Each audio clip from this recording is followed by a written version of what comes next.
Ես օրինակ չեմ համարում ինձ լիարժեք կին, որտեվ երեխա չեմ ունեցել։ Բայց դա ձեր ընտրությունը չի եղել։ Իմ մեղքով չի եղել։ Երբևէ մտածել եք օրինակ նաև երեխա որդեգրելու մասին։ Մայրս էր դրանի դեմ շատ ուժեղ։ Նկարահանումներին զուգահեռ ձևավորվում էր նաև ինչ-որ սիրո պատմություն։ Ոչ միայն առաջի ֆիլմն է եղել, որ ես նկարահանվել եմ, նաև ընտանիք ստեղծվեց։ Ես համոզված էի, որ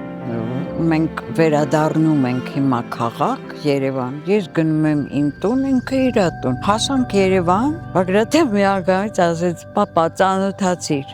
սա իմ կինն է»։ Այդտեղ ես ապուշ կտրեցի, որտեվ ոնց։ Դրանց ոչինչ չես ասել։ Ինձանից 17 տարի մեծ։ Մամաս դուռը բացեց։ Ասեց կորանամ ես, Անիկո ասեց,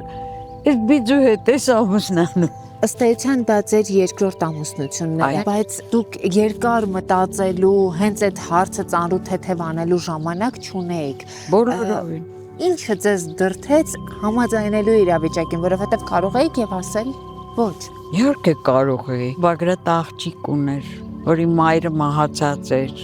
այդ երեխային էլ տերություն անող էր պետք, բայց հենց սկզբից ես Նունեին ասեցի. Նունե ջան, ես քո մաման չեմ կարող լինել, որտեվ ինքը արդեն 13 տարեկան էր։ Նա հրաշալի հիշում էր իր մորը։ Ու դա խոզություն կլներ իմ կողմից, որ ես ասեի, ես հիմա քո մաման եմ։ Ինքը շատ լավ հիշում էր իր մորը։ Ժամանակաշրջան ա եղել, որ ես անդադ կորուստ էի ունենում, վերջին կորուստը Բագրատն էր։ Որ մահացավ, ես լրիվ անտեր զգացի ինձ։ Չնայած այդքան անհաշտ ենք չէ ապրել,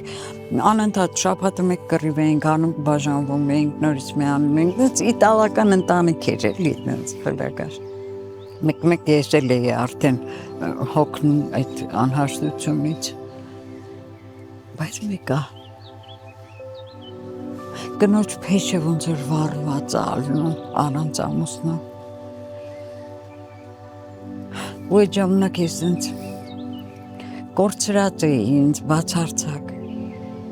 Էդ է կյանքը։ Մարդիկ ձեզ անսահման սիրում են, հատ մոտենում են, ուզում են նկարվել։ Ես հասկանում եմ, որ կյանքս հենց չի անցել։ Գնահատվել եմ։ Փառք Աստծո։